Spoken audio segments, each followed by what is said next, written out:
I'm Russ Etheridge, and today we're going to make some simple pops and bursts in After Effects. I'm a freelance animator and director based in Brighton in the UK. I've worked in the animation industry for about 10 years, working on things like visual effects, motion design, and 2D and 3D character animation. This class is intended to be a first toe dip into After Effects animation, so I'll be taking you through everything you need to know to make a simple graphic style pop, kind of like an After Effects motion graphics Kickstarter. I'll be covering just the essential parts of After Effects to get you going, and we'll be specifically looking at making a simple animation using shape layers.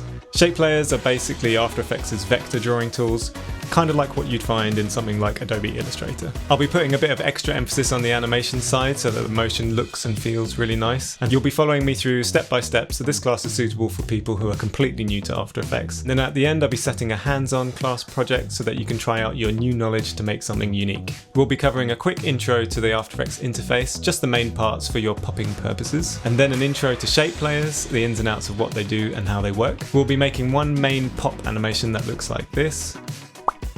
And then once the pop animation is ready, we'll be adding that to a pre-made balloon template animation that I've made and is available in the class materials. And finally, I'll take you through some variations on the pop animation that I've made, just to give you some ideas for when it comes for you to make an original pop of your own.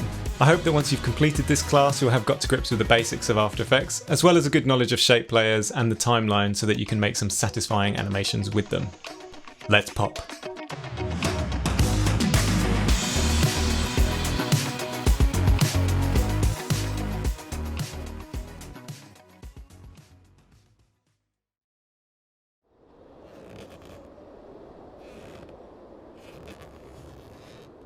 To sum up, the main objective of this class is we're going to be using After Effects to create a very simple graphic style animation of a pop.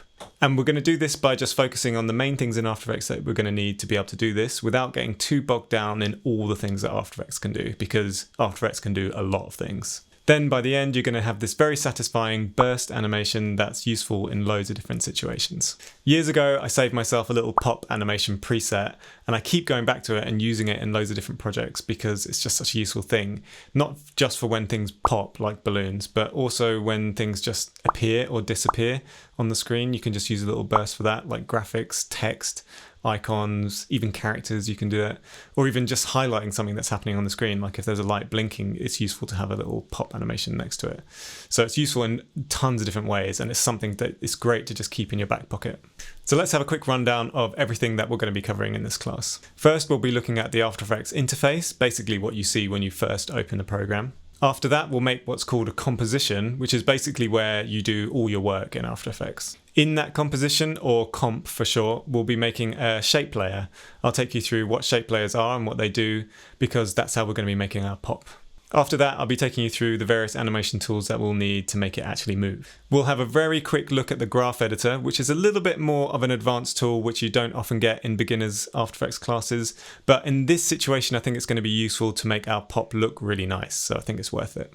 Once the pop is animated, I'll take you through how to add it to the balloon template animation that I've provided so that our balloons can pop with our beautiful burst motion. And finally, we'll need to export our animation so that we can actually watch it. So I'll take you through the process of just outputting an MP4 from After Effects. Make sure you watch through to the last video because I'm going to be setting you a class project so that you can apply the knowledge that you've learned in the class to something practical.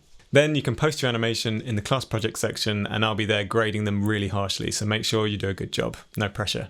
So hopefully the plan is all nice and clear. In the next video, I'm just going to quickly take you through the balloon template project that I've supplied in the class materials so that you know what we're going to make. So I'll see you there.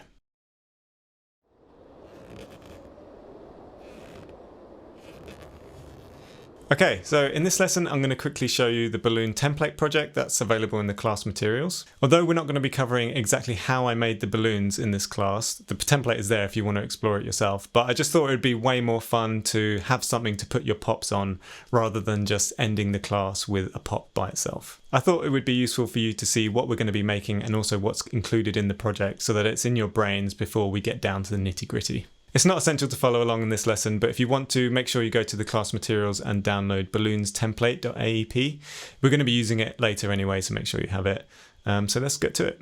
So this is my After Effects pop template. These are all the pops that I've made. So I'm going to supply the balloons template, and I'm going to supply all the pops that I've made in the class materials, so make sure to check that out. So I'm just going to show you everything that I've made and then what we're going to make, and then I'll start a completely fresh After Effects project and we'll make the pop from scratch. So this is the balloons template, balloon 00. This is the balloons, so just hit play on this. These are the balloons popping with no animation at all.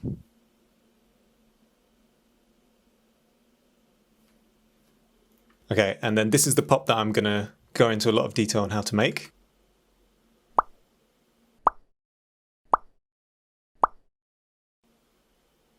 And then this is all of it combined together. So this is the balloons and the pop.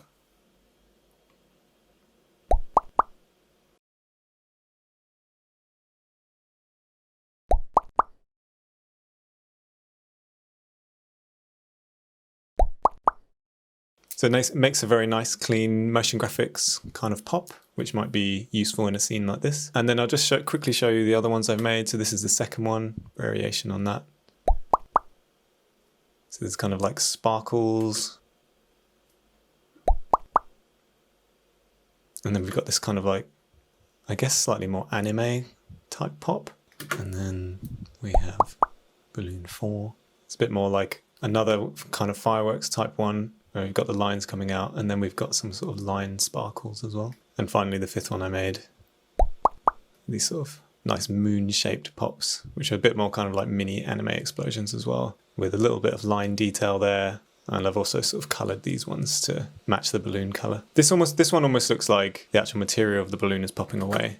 So with that, I'm going to go into a little bit more detail later with the balloons 2, 3, 4 and 5. But for now, we're going to focus on the first pop as an introduction to shape layers. As you can see in here, in pop 1, it's just one shape layer. Everything is just happening on one shape layer. And if I press U, it will show me the keyframes. So it's just quite nice, simple keyframes. You don't need to, if I just show you the balloons comp slightly, if I expand this, there's quite a lot going on in here and there's pre-comps and things. So feel free to explore that in your own time. I'm not going to be covering how I animated all this stuff, but it's all pretty straightforward. So once you've got to grips with After Effects, go ahead and have a look at how I've made this. It's all fairly straightforward. The most tricky thing was getting the wiggling string underneath the balloons. Everything else is just a shape layer animated at different speeds and things like that. Great, so that's the balloon template and ultimately what we'll be integrating our pops into.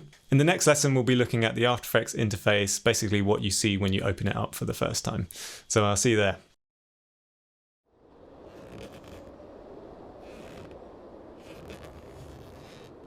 Hello, so in this lesson we're going to be looking at the After Effects interface and we're going to be focusing on the parts that we're going to be using to actually make our pop. Like I said earlier, we're not going to be looking at everything After Effects has to offer because we'd be here all day long.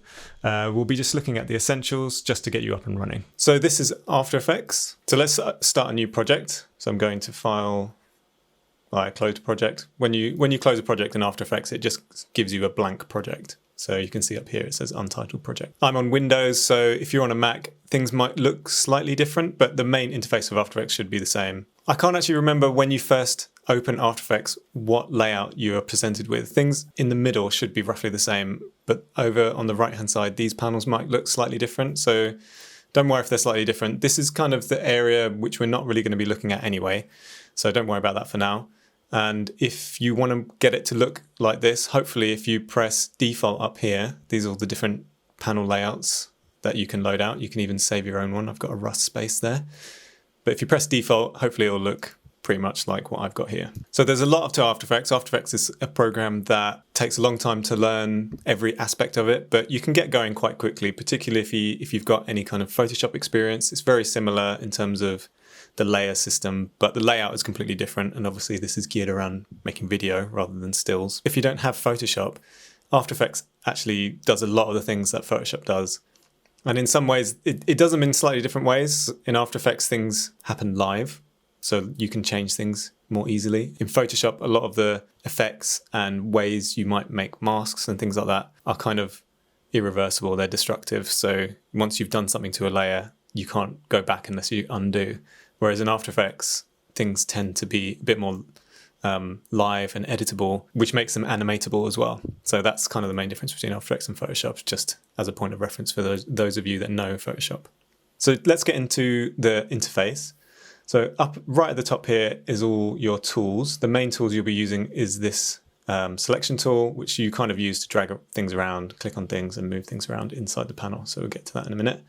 And the other ones we don't have to worry too much about. This one is kind of like the pan tool. There's a zoom tool. The next few things are kind of to do with 3D. This anchor point tool is very useful. And then there's your shape tools, pen tool and text tool.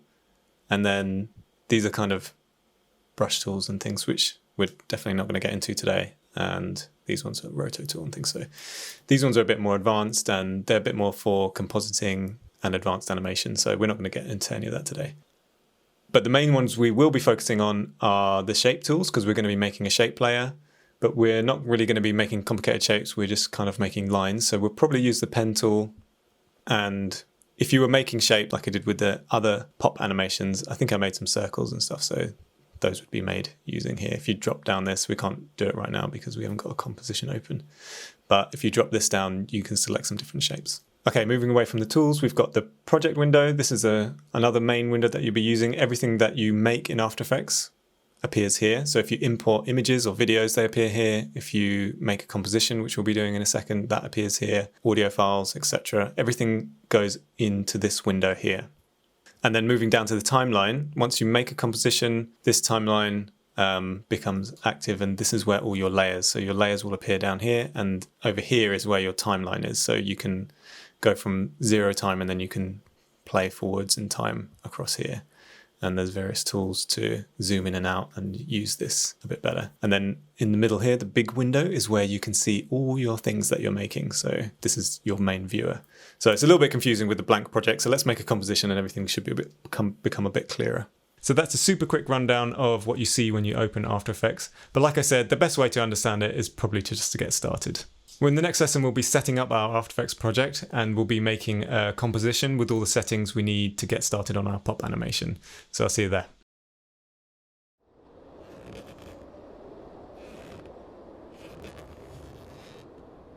Okay, so we had a quick look at After Effects, but things don't really come to life until you make a composition to start working in. Compositions, or comps for short, are where you do all your work in After Effects. If you're used to something like Photoshop, where you make a new document and you do all your work in there, it's kind of the same thing. But in After Effects, the difference is you can have multiple compositions in one project. And what that lets you do is actually nest compositions inside each other. So you can have one composition and then you can bring all that work into another composition as one layer. And that's actually the basis of a lot of powerful stuff that you can do in After Effects. We'll be touching on this a little bit later on when we add our pop animation inside the balloon animation. But for now, let's just focus on getting the settings right for a new composition so that we can start making our pop. So to make a new composition, you can either go up to composition up here and click new composition, or there's a handy button down at the bottom of the project window, which you can just click. So you should be presented with this window, which is your composition settings. So you need to decide on the size, frame rate, and the length is the main things. Hopefully your default will be HD, standard HD size, which is 1920 by 1080. So if it's not that, make it that. And the frame rate, we're going to work at 24 frames a second. So set your frame rate to 24 and set your duration to, this is called a time code, the way this works. And it's basically just hours, minutes, seconds, and frames. So we want this to be fairly short, otherwise you're going to have a massive long composition and we're not going to be really using it. So set this to 0 and let's work at 10 seconds because it's kind of good length, and set this to 0. So it would be 10 seconds and 0 frames. So make sure everything's looking the same as mine. Click OK and we've got a composition. So you can see up here, comp 1 has appeared in the project window, and then down here we've got this is our composition open. It's got nothing in it at the moment, so it's just blank, and we've got a black screen, which is just nothing in it. So this is our comp. This is the HD comp that we just made. Okay, just to quickly look at the comp window, we've got, this is your zoom. So if you want to zoom into your comp, you can go to 100%. We're at 50% at the moment because I'm on fairly small screen. And you can set your resolution here, which is kind of speeds things up. If your computer's running a bit slowly, it will speed up your preview time. And there's other things here which are these are kind of more advanced settings. You don't really need to look at these too much, but have a explore in your own time. This kind of shows you things that are transparent. This turns your guides on and off, your masks and shape path visibility, which you just want on actually at the moment, so don't worry too much about that. And then let's turn this one on. So I'm going to turn on title action safe. And what that does is it just gives you a few guides on top that allow you to make things a bit more accurately, because we're going to be making our pop right in the middle. I want it to be quite accurately in the middle.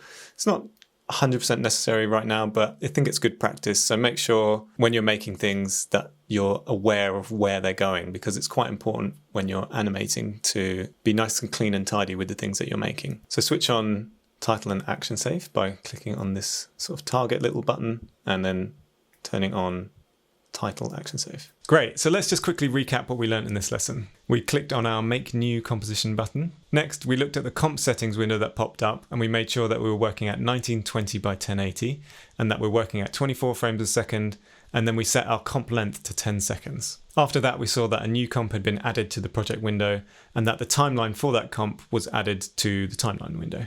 Then we had a quick look at some of the settings that you get around the comp viewer, including the zoom in and out. And finally, we turned on our action safe guides so that we can see where the middle is, which is really useful for when we're going to be making our pop. In the next video, we're going to actually start making our pop. So we're going to start looking at shape layers and what they do. So I'll see you there.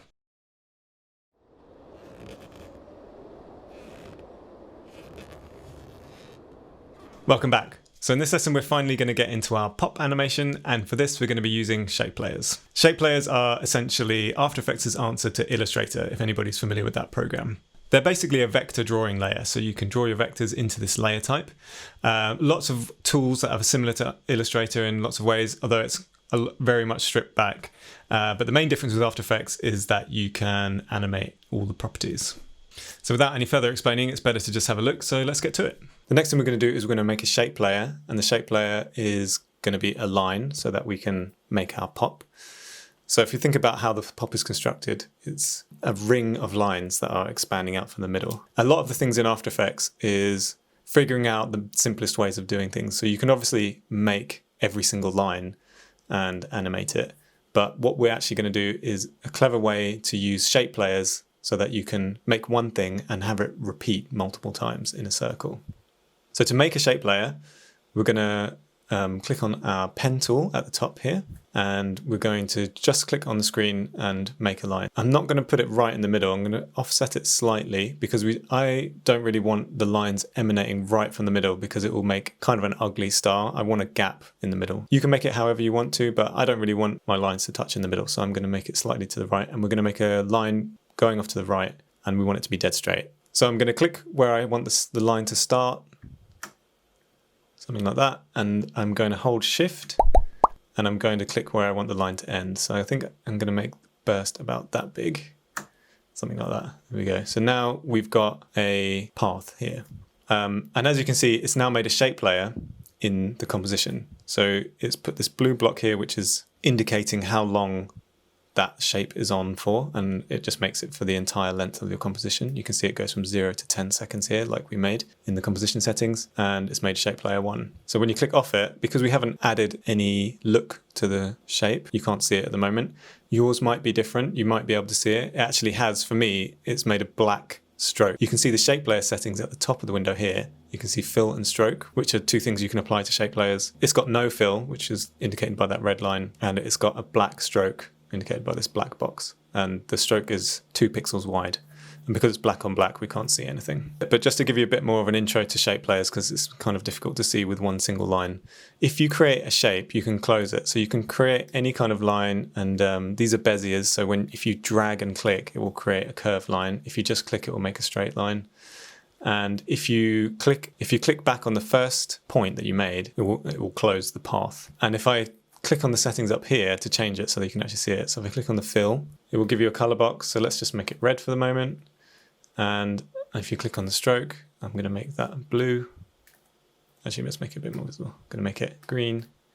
And then I'm going to increase the size of the stroke. So this is a shape layer.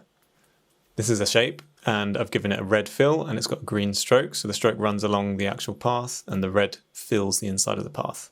So if I click on the shape that I just made, and press this little arrow on the left of the layer, there's a few layer options here. It might look a bit complicated at first, but we don't really need to worry about any of these for the moment.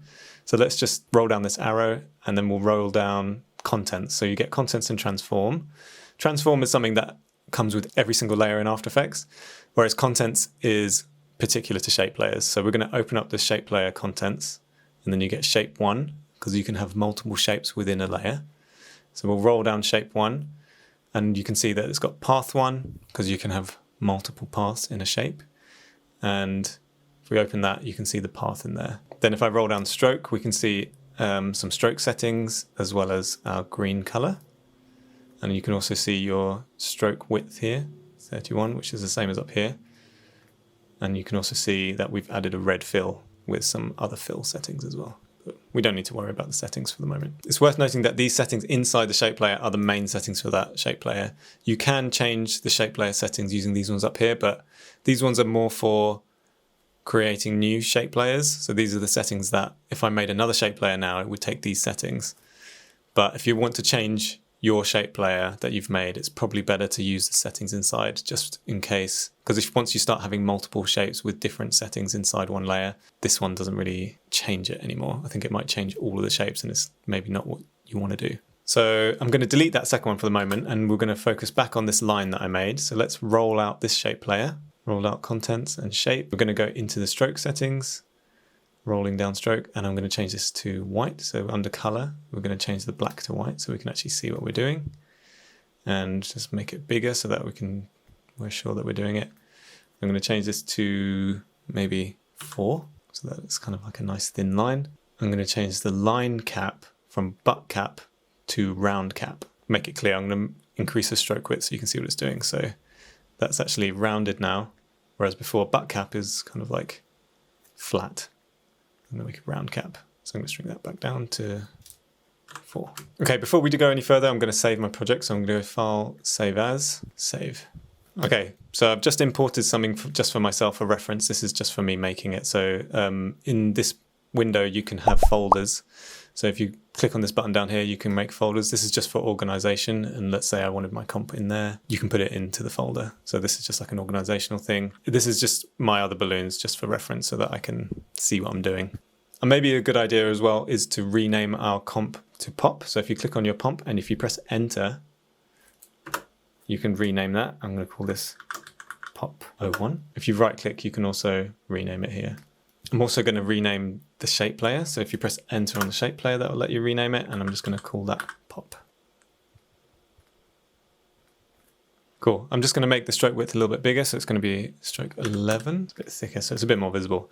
And just to quickly note as well that when you make a new shape layer, it puts it right in the middle. So this dot here is called an anchor point, which is maybe familiar from what I said earlier because there's an anchor point moving tool here, but it puts it right in the middle of the composition, and I want my pop to radiate around from the middle. So keeping everything locked to the middle like this is really useful for when you're positioning it later, because later on we can just drag this whole composition to the middle of the balloon and it will pop exactly where you place it. Even if you can't see the actual pop itself, you'll know where the middle of the composition is. So it's just much easier to keep everything nice and tidy and in the middle. So what we want is we just want a stroke on the path. So we don't want the fill. So if your fill is on, you probably can't see it if you've drawn a perfectly straight line, but if it's on, it's best to turn it off. So you can use these eyes here to turn all of these things on and off, including the layer. So if I turn the layer on and off, you can see that it just completely disappears. And you can turn the stroke on and off, but we want the fill off. And in fact, I'm just going to delete the fill because we don't need it at all. So either hide it or click on the fill and press backspace and then it will just go. So we don't need that. Great, so let's quickly recap what we covered in this lesson. First, we found our pen tool, which is located at the top of the window in After Effects where the tools are, and we clicked in the comp viewer so that you can start drawing in your shape layer. A very good thing to remember is if you hold down Shift while you're drawing your points, it will either snap to the horizontal or the vertical, depending on how close you are. I think it might do diagonal. I'm not sure, you have to test that out, but it's a very handy shortcut to keep in mind. After that, I showed you a little bit more about drawing shape layers. Using the pen tool and how you can close them if you go back to the first point. Also about how styling works. So there's some tools at the top where you can set your style for the shape layer, strokes and fills, color. And then also you can open the shape layer to change those, which are kind of the main settings. We probably should have done that before actually drawing our pop, but hopefully it all clicks into place. After that, we went back to the first line that we'd drawn and rolled out the shape layer settings so that we could give it a thin round cap stroke, which is the style that we want for the pop. I also went in and deleted the fill style inside the shape layer. It's not totally necessary to remove that because you can't see it anyway, but it's nice to keep things clean because it's just adding a load of settings that we're not using. So for the pop, just for now, we're just going to be using the stroke. I also touched on the anchor point of the layer, which is something that's not really necessary to worry about now. As long as you've followed me and made your pop in the middle of the comp, everything will be totally fine. But if you did want to know a bit more, it's basically the point around which everything moves when you animate a layer. So if you move position, but especially if you rotate something, so if you rotate a layer, it will rotate around its anchor point. So it's just something to keep in mind, but like I said, we don't need to worry about it right now. Amazing. So in the next lesson, we're going to look at animating our shape layer. We're going to make the motion look super slick and satisfying. So I'll see you there.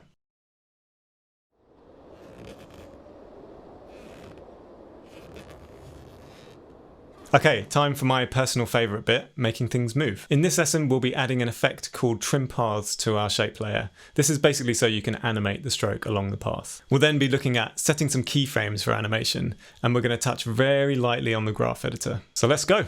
Great, so we've got our path and we've got our stroke on our path. So now we need to animate it.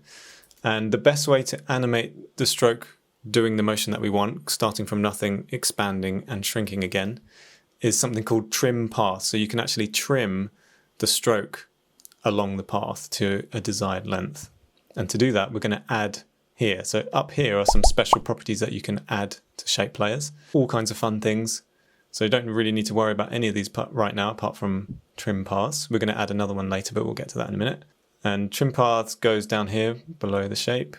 It automatically adds it in here, but you can add it kind of anywhere else. You can drag it around. If you put it anywhere in here, it will do the same thing, apart from maybe above it. So as long as it's below path, I think that's a good place for it. And I'm going to expand out trim paths, and then you get some options in here. So it's a fairly simple one. You get start percentage, end percentage, and then you get an offset. So you can ignore the other two options, offset and trim multiple shapes. We're just going to be animating the start and end. To animate a property in After Effects, you may have seen these stopwatches all around everywhere. These are all the properties that you can animate. By default, all the animation for all the properties are off. So if you want to animate a property, you need to click on the stopwatch. So if we turn on animation for start and end, you can see that they've turned blue, and we've got a few more things that have appeared. These two things here that have appeared are called keyframes, and they basically hold the value of these properties. This one is currently at 100%, and this one is currently at 0%. If you set more keyframes with different values further along in time, then these properties will animate accordingly. This playhead will show you what's happening in this composition at any given time. So it's exactly like YouTube or any other video playing software that you might have used. This shows you where you are in the timeline. So if I move forward a bit and I change these values, so let's trim the end. So if we trim the end, you can see that our line is getting shorter. So if we go down to 0, and then if I go back to the start and press play, so if I just press spacebar, it will animate to that keyframe down to nothing. So it goes from 100, and if you look over here, it's showing you what the number is across time. So we drag it and it goes all the way down to 0. So that's basically how the animation works in After Effects. So what we want is let's just sort of fiddle with the buttons until we've understood what we want to do. So I'm going to drag the end down, so we go down to the bottom. And then, so we want it to start down here, we want it to expand out like that, and then we want it to collapse again like this, using the start. So we want the end to go from 0 to 100, and then we want the start to go from 0 to 100. And that way we'll get a nice line moving from left to right out of the center. So I'm going to delete these keyframes here. Oh yeah, sorry, it was worth noting that once you've turned these properties on for animation, any changes that you make, it will make a new keyframe. So if I move along, change the property, it will keep making keyframes. So automatically put a keyframe when you change the property. And you can also box select these by dragging and selecting multiple ones and move them around. You can also copy and paste them. So if I do Control C or Command C on a Mac, move it forward, paste it, it will then paste whatever value that keyframe holds, it will paste it here. So have a play around, get your head around manipulating these keyframes. So we want to start with start on 0, and we want to start with the end on 0 as well. So we want 0, 0. So you can see that the stroke is essentially at the left-hand side of this. And then we're going to move forward a little bit. And then I want the end to be at 100% so that we have the line moving this way. And then I want the start to be at 100%. So we have the end, the left-hand side of the line moving to the right as well. And then when we see this animation, nothing happens. And that's because they're both moving at the same rate. So you can't see these values are the same. So if these are the same, then it means nothing. So maybe I'm confusing it a little bit, but you'll see what I mean when we make the next change. So we want the end to move across first, and then we want the start to move across afterwards. So now we get this line moving across like this. If we move the start behind the end. So if we press play on that, we get this nice sort of beam running across. So our next goal is to make this look really nice. We want it to start off really fast and then slow down like an explosion. So we want it to go like fast and then slow. And to do that, we're going to do some easing. Great, so let's just quickly recap what we learned in this lesson. First, we added a trim pass effect to our shape player, which can be found in the add menu. It's like a special property of a shape player so that we can animate our path. We then went through using the stopwatch, which can be found on the left-hand side of most of the properties in After Effects. Once this stopwatch is on, it will set a keyframe at the time that you are, where the playhead is in the timeline. And if you move the playhead forwards or backwards from that time and then change the property, it will set another keyframe with the value that you changed it to. This is how all animation works in After Effects. We then adjusted the timing that we'd made on the animation on the trim paths. Great, so the animation we have currently won't cut it as a pop. The motion is a bit too linear and boring. So in the next lesson, we're going to add some easing. So I'll see you there.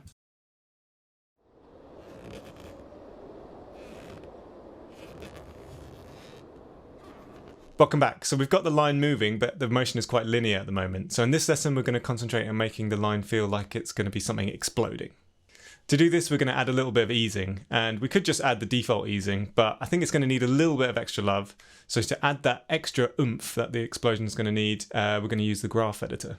Just a quick heads up that I mentioned earlier is that the graph editor is a little bit more of an advanced tool that you wouldn't normally get in a beginner's class like this. But quite frankly, if you don't use the graph editor in this situation, I think the animation is going to look a little bit janky.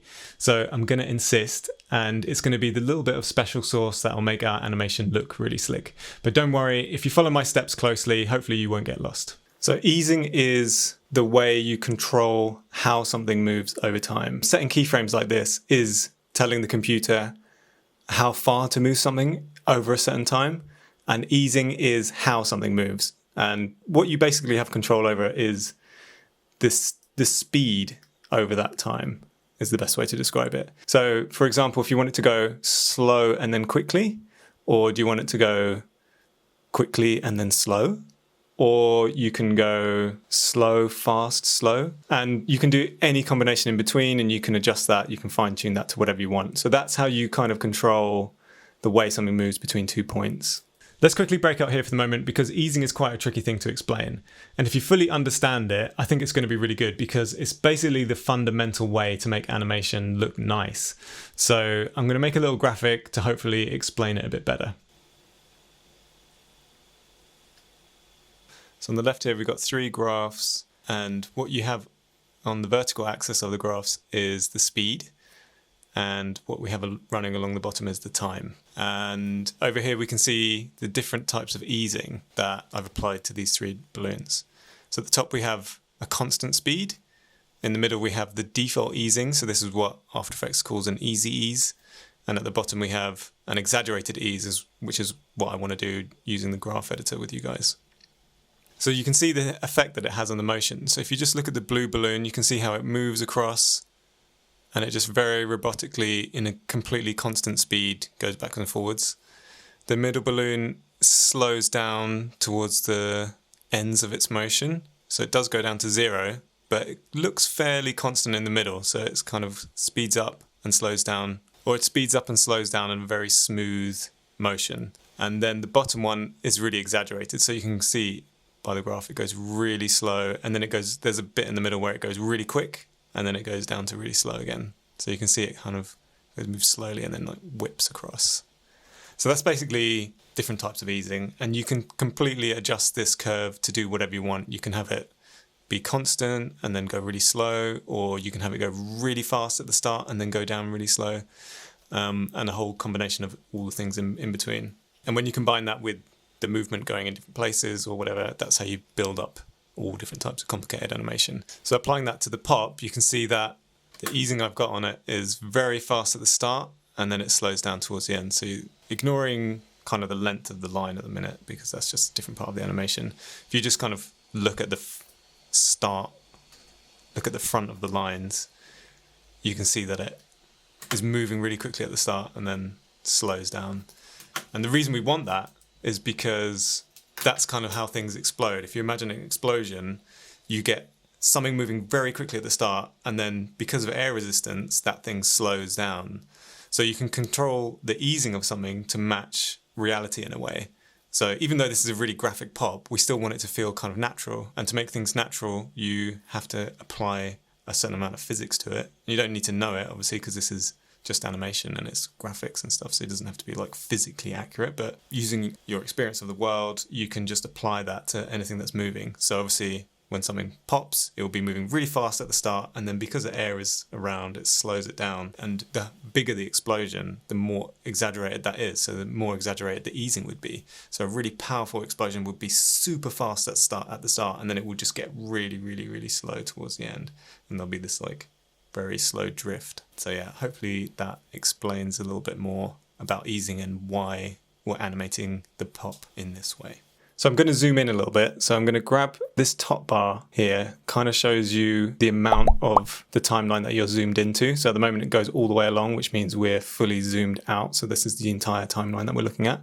So if you grab the right hand blue little knob there, you can bring it in, and that zooms in so that we can really see what we're doing. So we want to focus on this area, and because the pop's going to be quite quick, that's all we need to see. So what I'm going to do is, if you go to frame 7, so on the top left here, you can see the current time of the playhead. So if you move forwards, it will count up.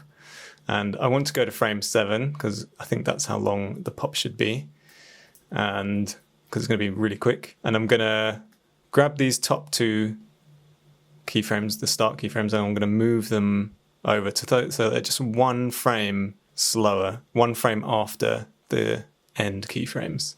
And then I'm going to drag the end to, by box selecting again, and I'm going to drag these to frame 7. I'm going to drag the bottom one to frame 7 and the other one will be on frame 8. Make sure these end 2 are selected, and I'm going to right click, I'm going to go to keyframe assistant, and I'm going to click easy ease, and you can see that the shortcut there is F9. So now you can see that these 2 have changed shape. They've changed to this sort of hourglass shape, and that means that's an easy ease. And an easy ease is basically slow. So what we've got at the moment are these diamond ones, and these ones are linear. So they will go at a constant rate, and the eased ones will go slow. So now what we've got is, if we press play, is it kind of... let's get rid of our action safe. So if we click on this target button again and toggle that off, press play. So now we've got fast, and then it kind of slows at the end.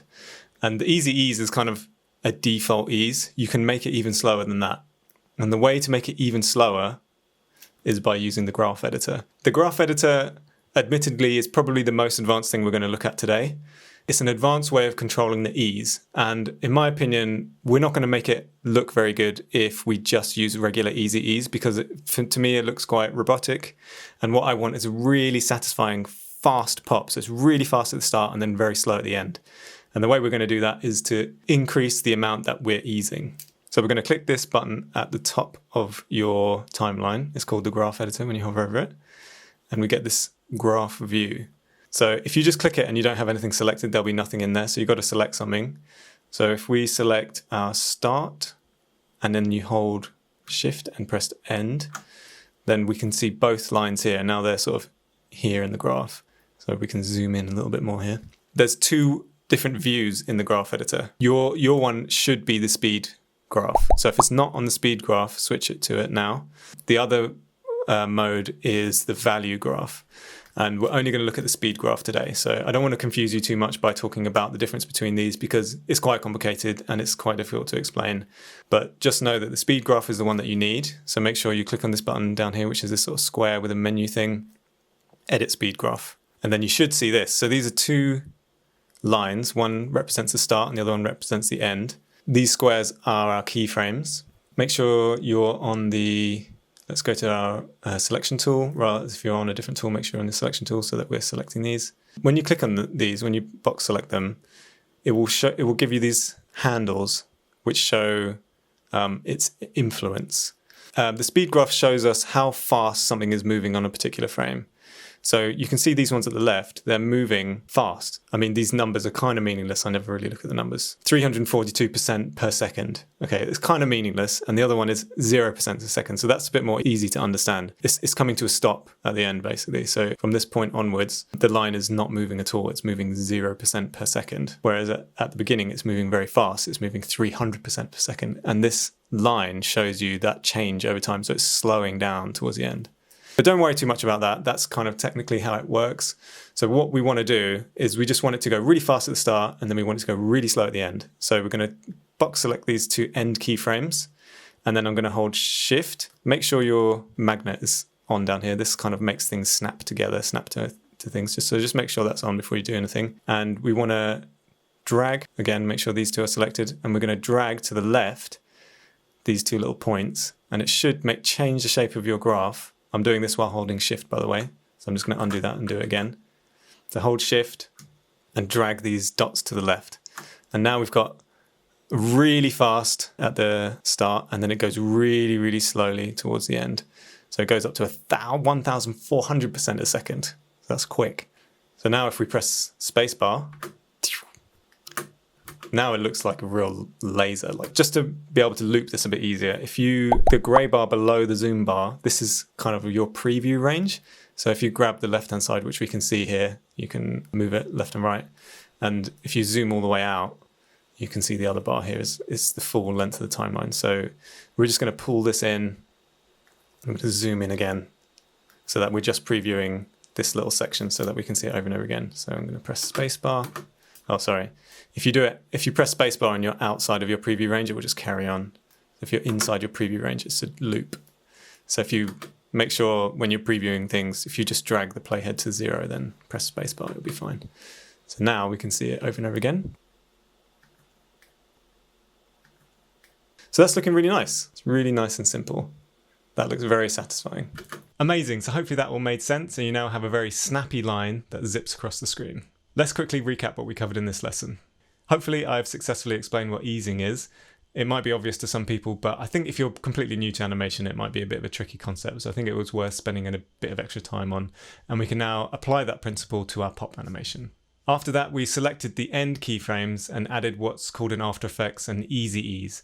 This is just the default amount of ease that slows the movement down towards the selected keyframes. We then looked at the graph editor to adjust our ease. The aim was to pull out the default ease so that you get a really fast movement going down to a very slow movement. This will give it a really nice snappy pop. Don't worry too much if you didn't manage to do this and it was a bit confusing. You can just add the default ease and that would be totally fine. But I think if you put this extra effort in and you did manage to follow me, hopefully it will pay off. Great, so the next thing we need to do is make an entire ring of lines, and there's a really handy tool inside Shape Players to help us do this. So in the next lesson, I'm going to be taking you through how to set that up. So I'll see you there.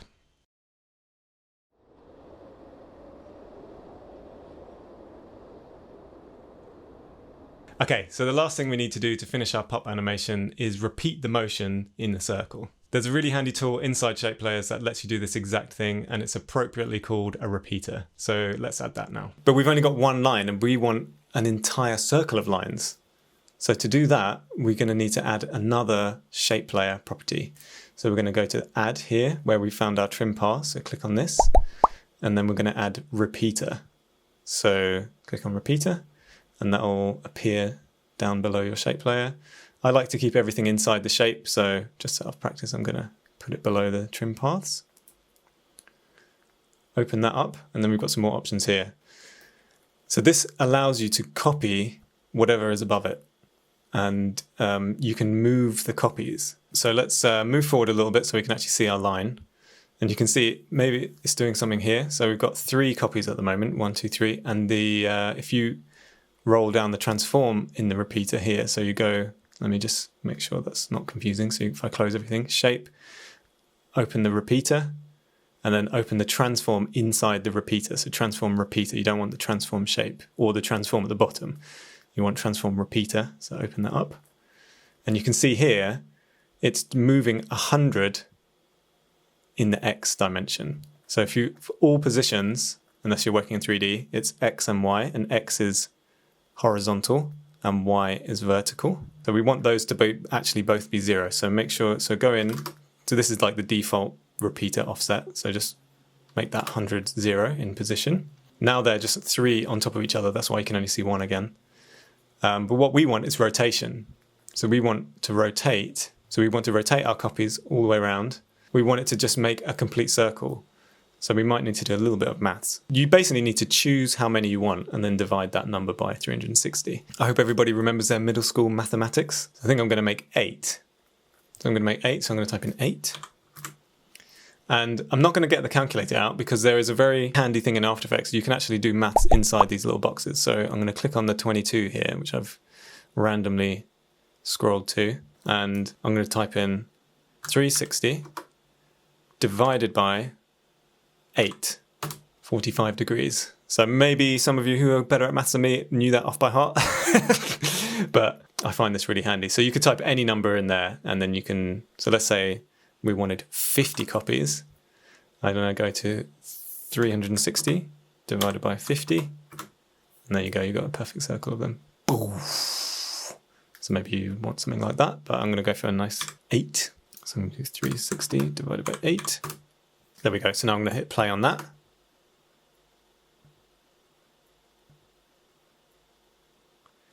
So there we go. And that's the pop done. Amazing. Well done for getting this far. That's definitely the hard bit over with. And hopefully you've got some nice pop animation that's similar to mine. Let's have a quick recap of what we went through in this lesson. After the animation was done, I then took you through adding another special property to the shape layer called a repeater, which makes it so that you can repeat the same shape over and over again. And if you did it around the rotation axis in the middle, then you should have a ring of pops now. I then showed you how you can do basic mathematics inside number properties inside After Effects. This works on any property where there's a number, so you can just click on the number in After Effects and you can do a bit of maths in there to give you the correct result. So, and we then applied that to our repeater circle. So I wanted 8 repeaters, so I just typed in 360 divided by 8, and that gave us the degree of separation for each repeated animation. Great, so we're nearly there. The next thing to do is to use our pop for something. And for that, we're going to be going back to our balloons template and adding it into the animation. So I'll see you there.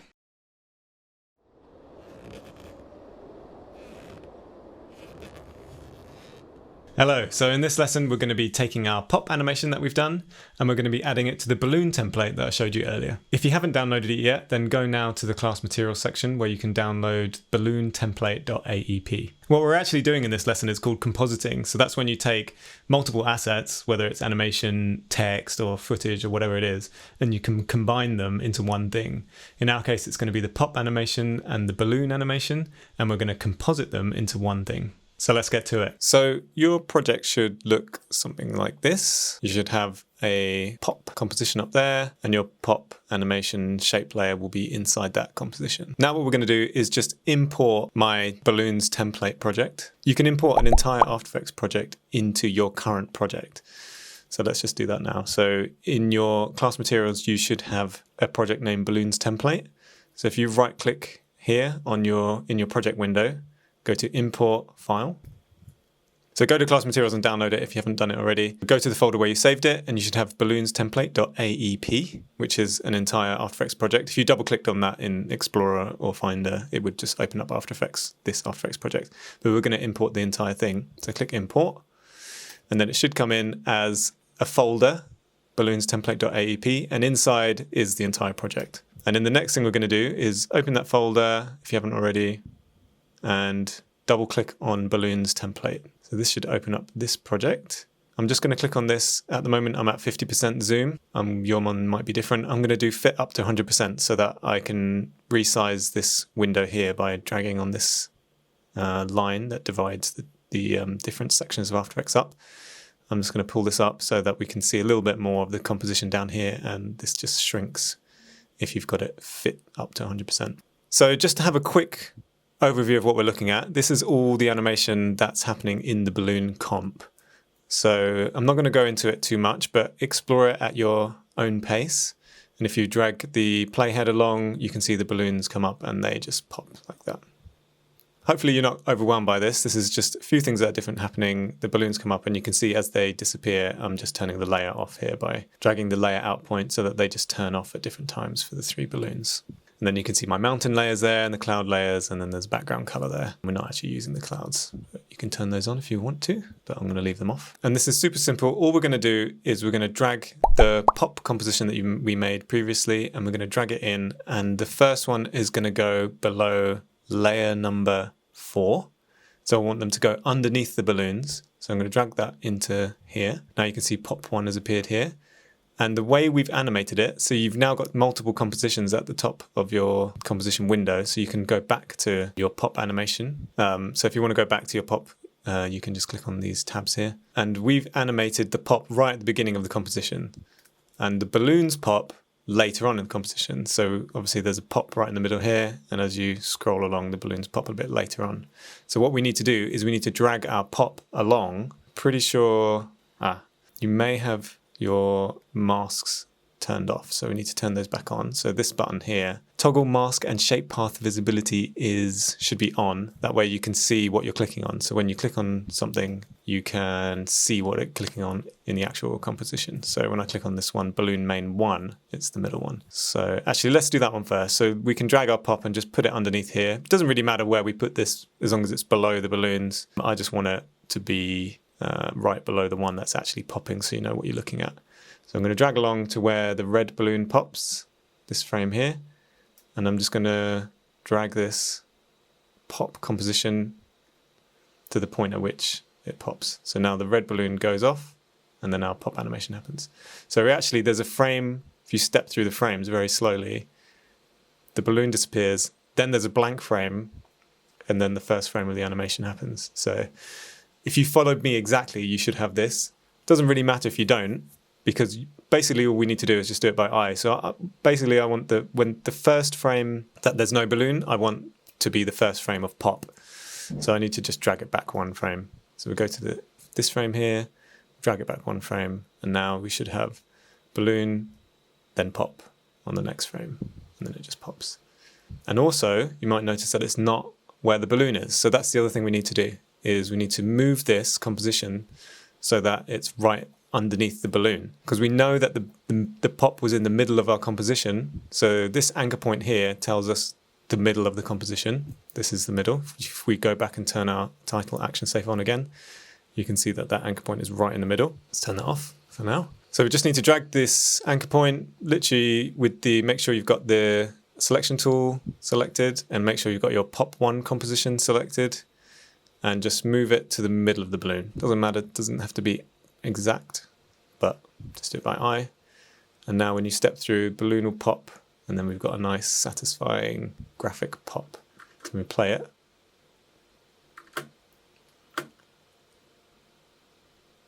Perfect. And now we just need to do the same for the other 2. So you can either drag the pop in again, or you can just duplicate this one. And to duplicate, you do Control D or Command D on a Mac. So click on your pop and do, I'm using a PC, so I'm just going to do Control D. I'm going to make 2. So now we've got 3 pops now. And I'm going to drag this one down underneath the balloon 3. And I'm going to drag this one down underneath balloon 2. And then we know that it's 1 frame off. So I'm going to drag this. This is lining up, and just 1 frame back. And the same, so this is lining up with this, but 1 frame back. And then we just need to get the positions right. So this balloon, so balloon 3 is the blue one.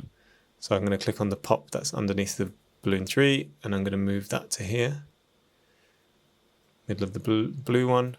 I'm going to just check that works. Yep, that's fine. And then I'm going to scroll ahead to when the yellow one pops, and I'm going to move make sure the pop that's underneath balloon 2 is selected, this pop, and just move that to the yellow one. We play that, we've got 1, 2, 3.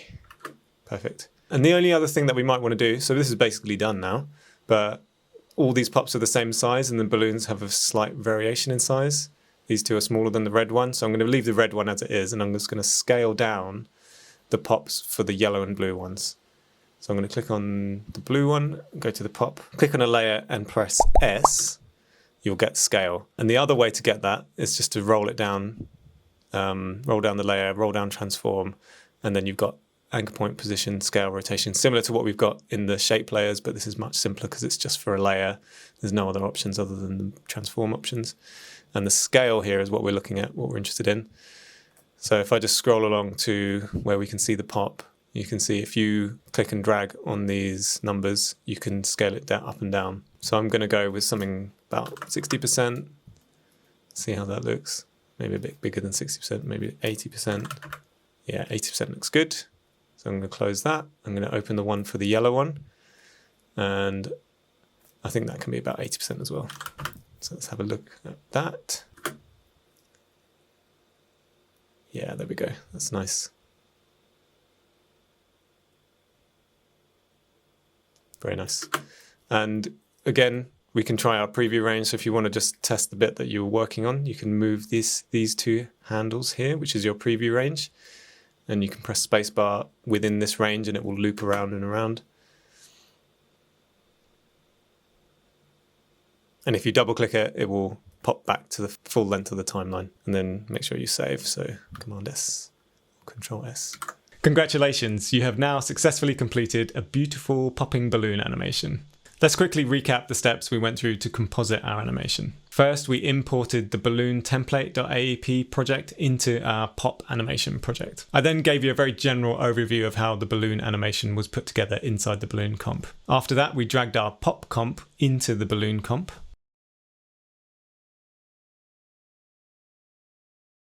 We then shifted the pop animation along in the timeline so that the pop starts exactly when the balloon pops. We then positioned the pop in the middle of the balloon so that it looks like it's actually coming from the balloon when it bursts. And then we repeated the same step for the other two balloons. And finally, we scaled the left and right pops down a little bit to match the reduced scale of those balloons.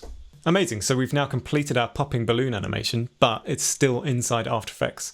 So in the next lesson, we're going to be going through how to export an MP4 of your animation. So I'll see you there.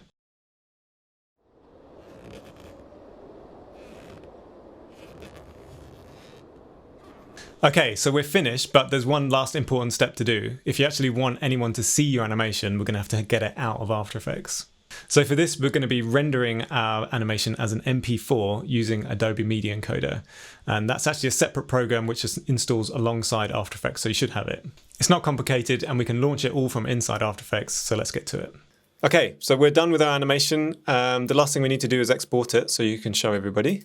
Otherwise, what's the point? You don't want to have to open up After Effects every time you want to show someone something you've worked on. So let's export this animation. So make sure you've got your balloons project selected, balloons template, if that's the one you want to export. And you just go up to composition up here, and we're going to add it to the Adobe Media Encoder queue. So just click on composition, go to add to Adobe Media Encoder queue. Just to give you a little bit of background history of what's going on in After Effects. After Effects, we want to put an MP4 out. So hopefully you've heard of an MP4, which is the most common video format currently. So we want that. After Effects used to export MP4s, and then it went through a big long period where it didn't export MP4s, and now it does export MP4s again. So if you're using an After Effects version, which is in that part, in that middle bit where you can't export MP4s, which is probably pretty likely because they've only recently added it and they've taken it away ages ago. Cut a long story short, let's use Media Encoder because that should be fine for everybody. So what would happen, what should have happened is you should have clicked on composition, add to Adobe Media Encoder queue, and Adobe Media Encoder should have opened if you didn't have it open already. So switch to Adobe Media Encoder if you're not on it. So it should be down here on your applications bar, or if you're on a Mac, it will be also down there. And your balloons template, or whatever your composition is called, should have appeared in the render queue here. My default is H.264, which is what we want. That's what an MP4 codec is. So if it's not that, you can use this drop down here and make sure you're on H.264. And then the default should be match source high bitrate. But if it's not, click on this drop down and do match source high bitrate. And then you just need to choose an export location where you want to save it. Save. And then you just need to press this little green play button up here and that will render your video. And hopefully this won't take very long. So when it's done, it should say status done here and give you a little green tick. And your beautiful pop animation is ready to view.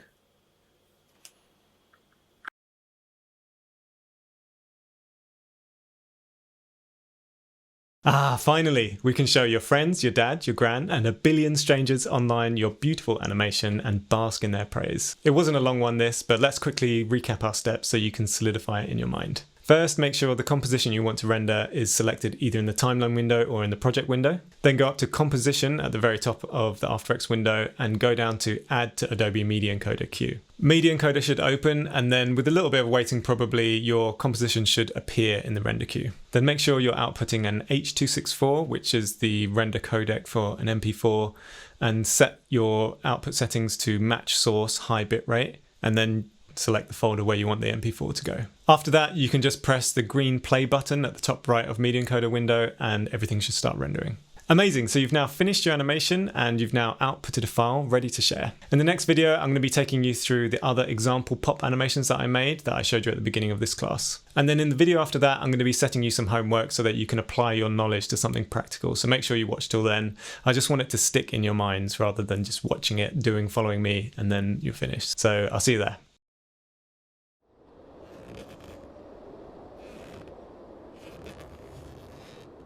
Hey guys, so before I set you the project to go off and do by yourselves, I thought it would be useful to take you through the other example pop animations that I made that are available in the class materials as a bit of inspiration. So let's open up the allthepops.aep project file, which is available to download below, and I'll take you through it now. So when you open this up, it should have a folder in here called comps, and then I've got 0, 1, 2, 3, 4, 5 balloons and 1, 2, 3, 4, 5 pops. So the pops are the actual pop animations. So this is what I'm going to be taking you through. And balloons 1, 2, 3, 4, 5 is just the same thing with the pops comped in. So I want to keep this kind of brief because it's more of just an inspiration thing and you can explore it on your own. But I'm just going to go through each one and just kind of briefly explain how I approach the animation. So the number 1 is the one that we made. The number 2 is the ones with sparkles. So this one is actually quite a bit different from the one that we made. I made this big sparkle shape, which I just made out of a poly star, which is one of the different shape types you can make. So I didn't take you through that before. I was just showing you the pen tool to make shape layers, but you can also use this shape tool to make shape layers. And there's a rectangle, rounded rectangle, circles, and polygon tool, and a star tool. And the poly star is what I used. And instead of coming up with a path in the shape layer, it comes up with a shape. So this would be rectangle or ellipse or whatever you've chosen. And I chose the star, and the star has all these different options. So you can determine the number of points. So you can change the number of points here, and you can do the roundness, which is how I made this sort of like inverted diamond kind of shape, outer roundness. So you can have a fiddle with that. It's quite fun. And then the animation is, the first frame is this single pop. I'll just hide these things so we can see it better. And then I just made a different shape layer for every single star that animates. So the big one just shrinks down, and then you get this ring of flashing stars afterwards. And if I select all my layers and press U, you can see the animation. I mean, I guess all of these are going to be the same, but I've just arranged them in a circle. So let's just select one, and I've offset them randomly as well, so that you get this kind of random sparkle variation to the animation. But I'm essentially animating the scale up and down, and also the position. So the position, if I bring my guides back, you can see they just go from the middle outwards and they slow down. So I've used an easing to slow that down, and then they just drift down. And the way I've done the drift down is that I've parented all of these to a null. So that's another thing that you can do in After Effects, which is really powerful, is I took all of these and I made a null, which I won't get into too much, but it's just basically a nothing layer. It's just got position information, and I use the parent tool here just to connect them all. Sorry if I'm going over this quickly, otherwise I don't want to get this to be too bloated. It's going to be really complicated for me to explain every little bit, but essentially that's how I did the drift down. You could have just done it by animating the vertical position of all of these, but it was much quicker for me to just do one vertical position that just, you can see this red box moving down, and they all drift down with that red box, and you can do that using this parenting thing. So you can just select which one you want it to follow, and the layer will just follow the animation on that one. So that's basically how it works. Pop 3 is this circle. So the starts off as a circle, and then you have another circle inside that animates inwards. And there's a few different ways of doing that. So let's just figure out how I did this. So actually, I'll start with these 4 lines. The 4 lines that come out is the same as pop 1, only I've just used 4 of them to create this kind of target shape. So that's the same as pop 1. And then the new thing is this big circle in the middle. And I animated that using the stroke width. That's a good way of doing it. So it's just an ellipse path, another shape that you can select up here using the ellipse tool. And I drew a circle, and the circle size, which you can control here, just gets bigger over time. So that does our sort of ease out. And then the stroke width goes from really thick to really thin. So it looks, the stroke width is just so thick it looks like a circle. And then it gets thinner as the circle expands. Number 4 is the sparkles one. This one is also, this has got a few more elements going on here. I've got this circle in the middle that just shrinks, which I think is this layer. So that just goes down over 2 frames and disappears. And then I've got this, so this is also pop 1 again. So this is the same pop as we've done on pop 1. I think I've just made it a bit smaller. You can solo layers if you click this button, and then so you can just see this one layer that I've got selected by clicking that button, and then if you click it again, it goes back. So it's just 4 again of our pop number 1, and I've actually got 2 of them. So there's another one around here somewhere. I haven't named these layers. Apologies for that. I think it's this one. Yeah. If you open up the transform, you can go to rotation, and you can see that I've rotated it by 45 degrees, and that's allowed me to have 2 offset in time. So I've dragged this along a little bit, so that they don't go off at the same time. They go off slightly one after the other. And you get this 4 pattern and then another 4 pattern on the diagonal. So they're slightly offset. So it's kind of the same as before. So it's 8 as like the same as pop 1, but I've offset them. And I did that by making one with 4, duplicating it and rotating it so that I can have 8, but they just go off at different times. And then I've actually got smaller ones. So these smaller ones are also pop 1 again, but I've made them again smaller. And I've just lined them up with the ends of the line. So it looks like they come out from the middle, and then each one splits again into another little pop. And then I've just offset them again. So this is the same technique just over and over again, but just different sizes. And I've timed them differently. And then you get this nice sort of fireworks kind of thing. And then pop 5 is a different technique. So we've got a little bit of the end of pop 1. So I'm using pop 1 again. This is a really good technique because I'm using it lots of times in these different pops. So it's just a really short one. So you get this nice kind of like burst impression. And then this circle, I'm using a completely different technique to the other circle because I wanted it to be offset. So there's no way you can do that with a stroke. The easier way is to have one circle that's getting bigger, and then you have another circle that's cutting out the first circle. And you can do that using these track matte settings. So this might look different depending on which version of After Effects you've got because they've recently changed this. But essentially what you can do is you have one circle. So this is the shape layer 1 that I've got in the middle with this circle. And then I've got another circle, and you can see that I've moved it slightly to the top right, and then offset the animation slightly so that you see the first one first and then the second one expands afterwards. And then I've used the track matte so that it cuts out the circle. And then the interesting thing that I've done with this one is when I comped it, I then coloured the pops to match the balloon colour so that you can see the blue one, the yellow one and the red one all have the pop slightly coloured. And the way I did that is with an effect. We didn't cover any effects so far in this tutorial, which is ironic considering the name of the program is After Effects, but we actually just looked at shape layers. But if you click on a layer and go to, this is probably closed if you're using the default After Effects, but if you go to Window at the top here and go down to, not that one, Effects Controls. So underneath Composition there'll be Effects Controls for that layer. And it should open this panel here next to the Project tab. It will open it, Effects Controls tab. And when you open it, it will look blank like this. And the effect that I've used, there's loads of effects in here. If you've used Photoshop, these are basically like filters. And you go down and there's a whole bunch of things here that you can probably take another tutorial to do. But the effect that I used is, it's actually just called Fill. So you go to Generate, so you right click on your Effects Controls, you go to Generate and you click on Fill. And then that will give you, it will just fill that layer with a color, and the default is red. So I'm just going to undo that so that it goes back to my blue. But you essentially you can either pick the color. I used a slightly faded blue, and then that's how I made all these a different color. And I also actually rotated the pop so they're all slightly different to each other. Otherwise, they would all just look identical. But the key to this was doing the change in this composition rather than the actual pop composition. Because if you colored it in here, then you'd go to your balloons and they would all be the same color. But you could actually use the fill on top of that. But there's no point. There's no point coloring it in the comp if you're just going to use a different color in the balloons comp. So there you go. So that's a quick overview of how I made all these different pops.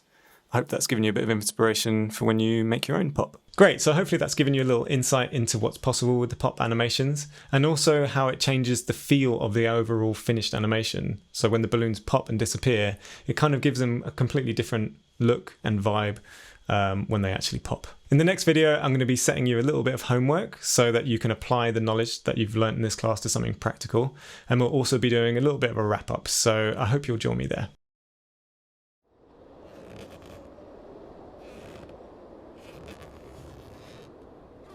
Congratulations! Well done for completing this class on creating a graphic pop in After Effects. A massive thank you to everybody who's made it through to this last video. I hope you found it useful, and if this is your first step into After Effects, I wish you the best of luck going forwards. Hopefully you've successfully made your own pop, so now you're going to get your homework. Basically what I want you to do is make your own pop. I have 2 separate levels for the class project if you want to see it like that. Either you can just make your own pop and apply it to my balloon animation, but better yet would be to make your own scene with something that either pops or even appears or whatever you want it to do, as long as it's something appropriate for these pop line animation or any other kind of popping, bursting animation that you can think of. You can either use my example pop animations as inspiration or come up with an entirely new method of your own. Either way, whatever you make, please post it in the class project section. You can post a class project by clicking the green button that says create a project below this video. As we're making animations, you'll need to post a video, so the best way to do that is to upload it to something like YouTube first, and then when you go to the create a project form, you can just paste your link to the video in there. And I'll be grading your pop animations really harshly, so make sure they're good. If you have any questions or if the class is unclear in some way, then you can chat in the discussions amongst yourselves. I'm sure you can help each other out, but I'm usually around in there too. So I hope that's all clear. I can't wait to see what you come up with. Amazing. So I hope you've all found that useful, and I hope it's given you a bit of a leg up into After Effects if you're just starting out. And I hope you've also seen a little bit of the power of creating animated graphics with shape layers. If you're looking for what to do next, I would recommend my class called A Beginner's Guide to Creating a Hand-Drawn Look in Adobe After Effects. I'd say that's the perfect next step. I've had a little bit of feedback on that class saying it's more intermediate than for beginners, but I would say it's a bit more for like serious beginners, if you want to call it that. It's quite tricky getting those categories right, beginner, intermediate, advanced, because it's quite subjective. But I think this next class that I'm recommending is going to give you a good idea. I mean, it's how to create a hand-drawn look in After Effects, but I think it's a really good way to see the power of animating with shape layers, because I go into a lot more depth, it's a bit longer, and we look at some of the more advanced options as well. But I do go through it step by step right from the beginning, so anybody should be able to follow it. So I think it's a good follow-up to this class. Once again, I'm Russ Etheridge. You can follow me on social media at Russ_Ether. And don't forget to check out my free content over on my YouTube channel. If you like this class and you found it useful, or if you've got some feedback, then please leave a review. It's all much appreciated. Thanks again, and I hope to see you next time.